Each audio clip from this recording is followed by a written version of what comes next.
Hi hello ಎಲ್ರಿಗೂ ನಮಸ್ಕಾರ. Welcome back to my YouTube channel. ಇನ್ನೂ ಯಾರು ನನ್ನ ಚಾನಲ್ ಸಬ್ಸ್ಕ್ರೈಬ್ ಮಾಡ್ಕೊಳ್ಳೋದಂತಲೇ ನೋಡ್ತಾ ಇದ್ದೀರಾ, ಈಗಲೇ ಸಬ್ಸ್ಕ್ರೈಬ್ ಮಾಡ್ಕೊಳ್ಳಿ. ಹಾಗೆ ಹೆಚ್ಚಿನ ವೀಡಿಯೋಸ್ಗಾಗಿ ಬೆಲ್ ಐಕಾನ್ನ ಕ್ಲಿಕ್ ಮಾಡಿ.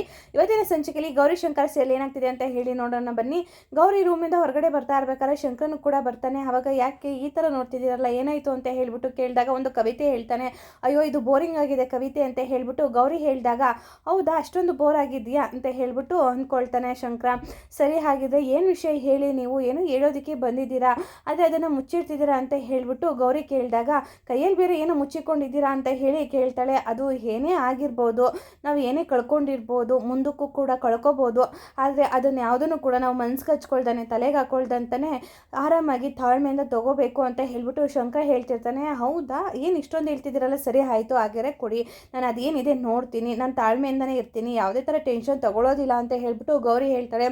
ಏನಿದು ಈ ಥರ ಎನ್ವಲಪ್ಪಲ್ಲಿ, ಅದು ನನ್ನ ಕೆಲಸ ಬೇರೆ ನಿಮಗೆ ಸಪೋರ್ಟ್ ಮಾಡಿದ್ದಕ್ಕೆ ಕೆಲಸದಿಂದ ಬೇರೆ ತೆಗೆದಾಕಿದ್ದಾರೆ, ಅದು ಅಲ್ಲದಂತಾನೆ 10 ಲಕ್ಷ ದಂಡ ಬೇರೆ ಕಟ್ಟಬೇಕಂತೆ ಅಂತ ಹೇಳ್ಬಿಟ್ಟು ಗೌರಿ ಹೇಳಿದಾಗ, ಹೌದು ಇದೆಲ್ಲ ಅಶೂರಪ್ಪ ರುದ್ರ ಮಾಡ್ತಿರೋಂಥ ಕೆಲಸನೇ, ಆದರೆ ನೀವೇನೋ ತಲೆ ಕೆಡಿಸ್ಕೊಳ್ಳೋದಕ್ಕೆ ಹೋಗಬೇಡಿ, ನಿಮ್ಮ ಪ್ರಯತ್ನಕ್ಕೆ ಫಲ ಅನ್ನೋದು ಸಿಗುತ್ತೆ ಅಂತ ಹೇಳ್ಬಿಟ್ಟು ಶಂಕರ ಹೇಳ್ತಿರ್ತಾನೆ.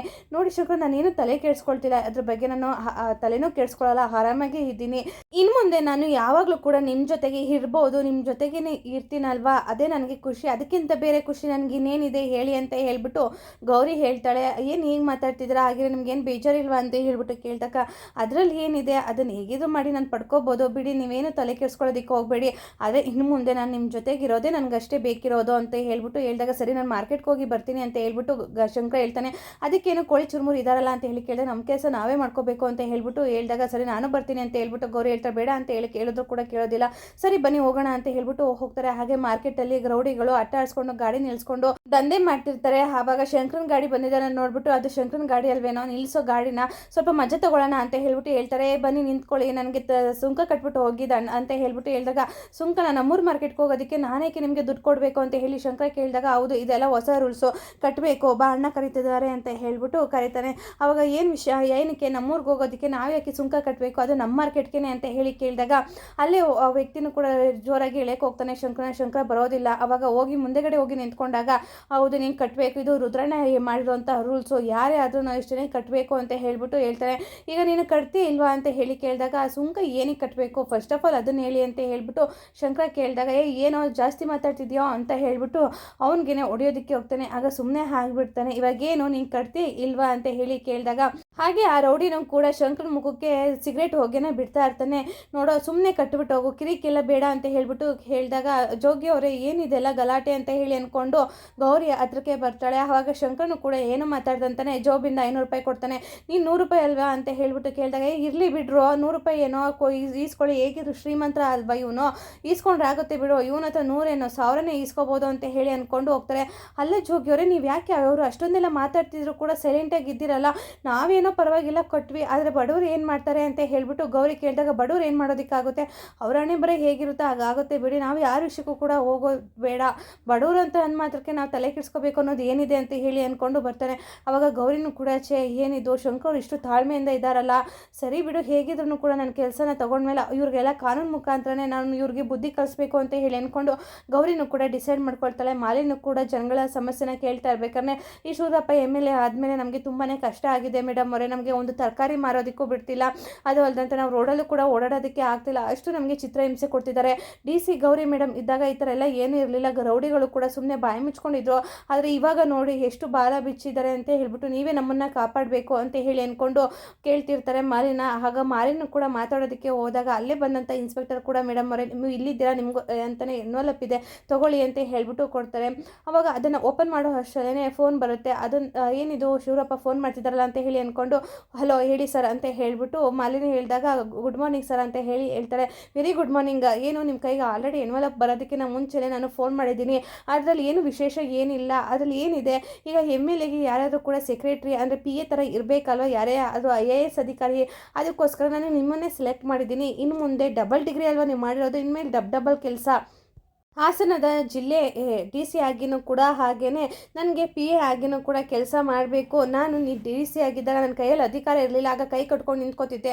ಇನ್ನು ಮುಂದೆ ನೀನು ನನ್ನ ಮುಂದೆ ಕೈ ಕಟ್ಕೊಂಡು ನಿಂತ್ಕೋಬೇಕು. ಹೇಗಿದೆ ನೋಡು, ಎಲ್ಲ ಕರ್ಮ. ಈ ಡಬಲ್ ಡಿಗ್ರಿ ಮಾಡಿದರೆ ಏನು ಪ್ರಯೋಜನ? ಇನ್ನು ಮುಂದೆ ನಾನು ನಿನಗೆ ಹೊಸ ಹೊಸ ಆಟಗಳನ್ನ ತೋರಿಸ್ತಾ ಇರ್ತೀನಿ. ಇನ್ನು ಮುಂದೆ ನೀನು ಈಗಲೇ ನನಗೆ ಅಪಾಯಿಂಟ್ಮೆಂಟ್ ಆಗಬೇಕು ಅಂತ ಹೇಳಿ ಅಂದ್ಕೊಂಡು ಹೇಳ್ತಾನೆ. ಅದೇ ಕೋಪದಲ್ಲಿ ಇನ್ನೂ ಕೂಡ ಮಾಲಿನಿ ಏನೂ ಮಾತಾಡೋದಿಲ್ಲ. ಮೇಡಮ್ ಅವರೇ, ನೀವೇ ನಮಗೆ ದಿಕ್ಕು, ದಯವಿಟ್ಟು ನೀವೇ ನಮ್ಮನ್ನು ಕಾಪಾಡಿ, ನಮಗೆ ಓಡಾಡೋದಕ್ಕೆ ಕೂಡ ಆಗ್ತಿಲ್ಲ ಅಂತ ಹೇಳ್ಬಿಟ್ಟು ಹೇಳಿದಾಗ, ಸರಿ ನಾನು ನಿಮ್ಮ ಸಮಸ್ಯೆ ಏನಿದ್ರು ಅದನ್ನು ಪರಿಹರಿಸ್ತೀನಿ ಅಂತ ಹೇಳಿ ಅಂದ್ಕೊಂಡು ಹೋಗ್ತಾಳೆ. ಅಷ್ಟರಲ್ಲಾಗ್ಲೇ ಗೌರಿ ಮತ್ತು ಶಂಕರ್ ಇಬ್ಬರೂ ಕೂಡ ಮಾರ್ಕೆಟಲ್ಲಿ ತರಕಾರಿನ ತಗೊಳ್ತಾ ಇರ್ಬೇಕಾದ್ರೆ ರೌಡಿಗಳು ಕೂಡ ಬರ್ತಾರೆ. ಏನೋ ಇದು ಇನ್ನೂ ಸುಂಕ ಕಟ್ಟಿಲ್ಲ, ಕೊಟ್ಟರು ಅಂತ ಹೇಳ್ಬಿಟ್ಟು ಕೇಳ್ತಾರೆ. ಇನ್ನೂ ವ್ಯಾಪಾರ ಆಗಿಲ್ಲ ಅಣ್ಣ, ಬೆಳಬೆಳಿಗ್ಗೆ ಬಂದರೆ ಹೇಗೆ ಅಂತ ಹೇಳ್ಬಿಟ್ಟು ಕೇಳಿದಾಗ, ಅದೆಲ್ಲ ನನಗೆ ಗೊತ್ತಿಲ್ಲ ಅಮ್ಮ, ನೀನು ಕಟ್ಟಬೇಕು ಅಂದಮೇಲೆ ಕಟ್ಟಬೇಕು ಅಷ್ಟೇ, ಜಾಸ್ತಿ ನೀನು ಮಾತಾಡೋ ಹಾಗಿಲ್ಲ ಅಂತ ಹೇಳ್ಬಿಟ್ಟು ಕೇಳ್ತಾ ಇರ್ತಾರೆ.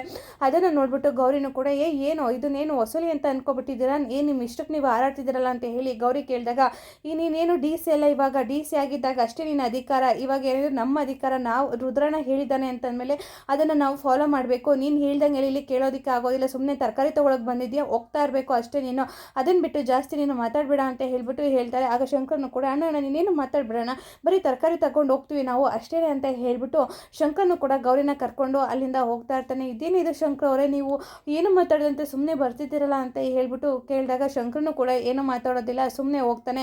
ಆಗ ಶಿವರಪ್ಪ ಮತ್ತು ರುದ್ರ ಇಬ್ಬರೂ ಕೂಡ ಫೋನಲ್ಲಿ, ಆಯಿತು ನಿನ್ನ ಕೆಲಸ ಏನಿದೆ ಅದನ್ನು ನಾನು ಮುಗಿಸ್ಕೊಡ್ತೀನಿ ಅಂತ ಹೇಳ್ಬಿಟ್ಟು ಹೇಳ್ತಾ ಇರ್ಬೇಕಾದ್ರೆ ಕೆಲವೊಂದಷ್ಟು ಫೈಲ್ಗಳನ್ನ ತೊಗೊಬಂದು ಕೊಡ್ತಾಳೆ ಗಂಗಾ. ಇದು ನನಗೆ ತೊಗೊಬಂದು ಕೊಡ್ತಿದ್ಯಲ್ಲ, ಇದನ್ನೆಲ್ಲ ನೀನೇ ಹ್ಯಾಂಡಲ್ ಮಾಡಿದ್ರೆ ಆಗೋದಿಲ್ವ ಗಂಗವ್ವ ಅಂತ ಹೇಳ್ಬಿಟ್ಟು ಕೇಳಿದಾಗ, ಇಲ್ಲ ಇದನ್ನು ನೀವೇ ಪರ್ಸ್ನಲಾಗಿ ಹ್ಯಾಂಡಲ್ ಮಾಡಬೇಕು, ಇಲ್ಲಿ ಕೆಲವೊಂದಷ್ಟು ಜನ ಪೋಸ್ಟ್ಗೆ ಹಾಗೆಯೇ ಸಸ್ಪೆಂಡ್ ಆಗಬೇಕು ಅನ್ನೋದು ಕೂಡ ಇದೆ, ಹಾಗೆಯೇ ಟ್ರಾನ್ಸ್ಫರ್ಗೂ ಕೂಡ ಅರ್ಜಿ ಹಾಕಿರೋರು ಇದ್ದಾರೆ, ಅದನ್ನೆಲ್ಲ ಕೂಡ ನೀವು ನೋಡಿಕೊಂಡ್ರೆ ನೀವು ಜೀವನದಲ್ಲಿ ನೋಡದೇ ಇರುವಷ್ಟು ದುಡ್ಡುಗಳನ್ನ ಕೂಡ ನೀವು ನೋಡ್ಬೋದು ಅಂತ ಹೇಳ್ಬಿಟ್ಟು ಹೇಳಿದಾಗ, ಹೌದಾ ಅಷ್ಟು ದುಡ್ಡುಗಳ, ಇದನ್ನೆಲ್ಲ ಏನಿದೆ ಮಹಾ ಅಂತ ಹೇಳ್ಬಿಟ್ಟು ರುದ್ರ ಕೇಳಿದಾಗ, ಹೌದು ಈ ರೀತಿ ಆಗುತ್ತೆ ಅಂತ ತುಂಬ ಜನರಿಗೆ ಗೊತ್ತು, ಆದರೆ ಯಾರು ಕೂಡ ಬಾಯಿ ಬಿಡೋದಕ್ಕೆ ಹೋಗೋದಿಲ್ಲ, ಏಕೆಂದರೆ ಇದರಲ್ಲಿ ಅಷ್ಟು ದುಡ್ಡು ಬರುತ್ತಲ್ವಾ, ಹಾಗಾಗಿ ಕೆಲವರು ದುಡ್ಡು ಕೊಟ್ಟು ಪೋಸ್ಟಿಂಗ್ ಕೂಡ ಹಾಕಿಸ್ಕೊಳ್ತಾರೆ, ಹಾಗೆ ಟ್ರಾನ್ಸ್ಫರ್ ಕೂಡ ಮಾಡಿಸ್ಕೊಳ್ತಾರೆ ಅಂತ ಹೇಳ್ಬಿಟ್ಟು ಹೇಳಿದಾಗ, ಎಷ್ಟು ದುಡ್ಡು ನೋಡ್ತೀರಾ ಅಂತ ಬರುತ್ತೆ ಅಂತ ಹೇಳಿ ಕೇಳಿದಾಗ, ತುಂಬ ಬರುತ್ತೆ ಅಂತ ಹೇಳ್ಬಿಟ್ಟು 2 ಬೆರಳನ್ನು ತೋರಿಸ್ತಾಳೆ.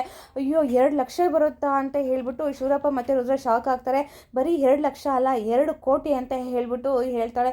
ಅಯ್ಯೋ ಏನು 2 ಕೋಟಿನ ಅಂತ ಹೇಳಿ ಕೇಳಿದಾಗ, ಹೌದು, ಆದರೆ ಇದರಲ್ಲಿ ಯಾವುದೇ ಕಾರಣಕ್ಕೂ ನಮ್ಮ ಕೈವಾಡ ಇದೆ, ನಮ್ಮಿಂದ ನಡೀತಿದೆ ಅನ್ನೋದು ಯಾರಿಗೂ ಕೂಡ ಗೊತ್ತಾಗಬಾರ್ದು, ಆ ಥರ ನಾವು ಕೆಲಸನ ಮಾಡಬೇಕಾಗುತ್ತೆ ಅಂತ ಹೇಳ್ಬಿಟ್ಟು ಹೇಳಿದಾಗ, ಅಷ್ಟೊಂದು ದುಡ್ಡು ಬರುತ್ತೆ ಅನ್ನಂಗಿದೆ, ನಾವು ಟಾಟಾ ಬಿರ್ಲಾ ಆಗ್ಬಿಡ್ತೀವಿ ಕಣ್ಲಾ ಅಂತ ಹೇಳ್ಬಿಟ್ಟು ಶಿವರಪ್ಪ ಹೇಳ್ತಾನೆ. ಇದೇನಿದು ಅಪ್ಪಯ್ಯ, ನೀನು ಈ ಥರ ಕನ್ಸು ಕಾಣ್ತಿದ್ಯಲ್ಲ ನೀನು, ಅಯ್ಯೋ ಮೇಡಮ್ ಅವರೇ ನಮ್ಮ ಅಪ್ಪಯ್ಯನಿಂದ ನಾವು ಹುಷಾರಾಗಿರಬೇಕು, ಟಾಟಾ ಬಿರ್ಲಾ ಅಂತ ಎಲ್ಲ ಹೇಳ್ತಿದ್ದಾನೆ ಅಂತ ಹೇಳ್ಬಿಟ್ಟು ರುದ್ರ ಗಂಗಾಗಿ ಹೇಳ್ತಾನೆ. ಆಗ ಶಿವರಪ್ಪನೂ ಕೂಡ, ಅದಕ್ಕೆ ಕಣ್ಲ ಹೇಳೋದು, ನಿನಗೆ ಸ್ವಲ್ಪ ಎಜುಕೇಷನ್ ಅದನ್ನ ಕಲ್ತ್ಕೊಳ್ಳ ಅಂತ ಹೇಳ್ಬಿಟ್ಟು ರುದ್ರಾಗೆ ಹೇಳ್ತಿರ್ತಾನೆ ಶಿವರಪ್ಪ.